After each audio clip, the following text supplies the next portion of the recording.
Welcome to Serena TV.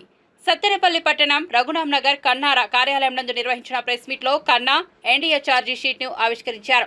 Jagan చేసిన అరాచకాలు, అవినీతిపై మాట్లాడుతూ విశ్వసనీయత, నైతికత లేని ముఖ్యమంత్రి జగన్మోహన్ రెడ్డి మద్యం రేట్లు పెంచి 1,00,000 కోట్లు దూకుడు చేసిన తాడేపల్లి ప్యాలెస్ 10 సార్లు కరెంట్ ఛార్జీల బాధతో ప్రజలపై 75,000 కోట్ల భారం వేశారు.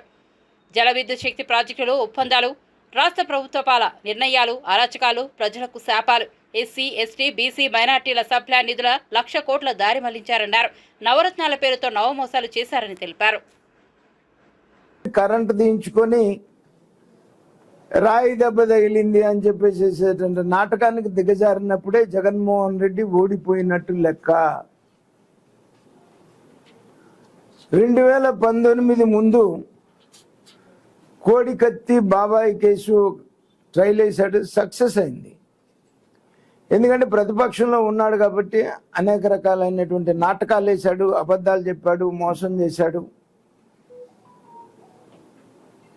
సక్సెస్ కాగలిగాడు. కానీ 5 సంవత్సరాల్లో జగన్మోహన్ రెడ్డి నిజరూపం ప్రజలకు బయటపడింది. ఇతను ఒక నరరూప రాక్షసుడు. ఇతను ఉంటే ఇప్పటికే ఈ రాష్ట్రం సర్వనాశనం అయిపోయింది. మళ్ళీ ఇంకొకసారి అధికారంలోకి వస్తే ఈ రాష్ట్రాన్ని భగవంతుడు కూడా రక్షించలేరు అనేటువంటి ఉద్దేశంతో ప్రజలు, రాజకీయ పార్టీలు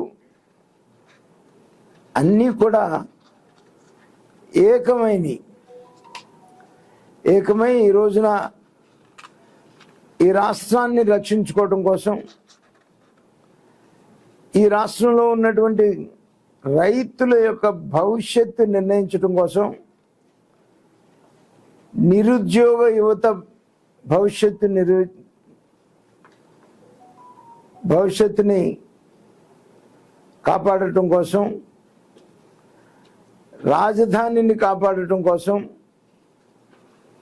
పోలవరం నిర్మాణాన్ని కాపాడటం కోసం, పూర్తి చేయటం కోసం, గోదావరి నీళ్లు కృష్ణానదికి తీసుకొని వచ్చి పల్నాడు ఒక పక్క ప్రాంతంలో, మరీ ముఖ్యంగా సత్తెనపల్లి నియోజకవర్గంలో తాగునీరు, సాగునీరుని తీసుకురావడం కోసం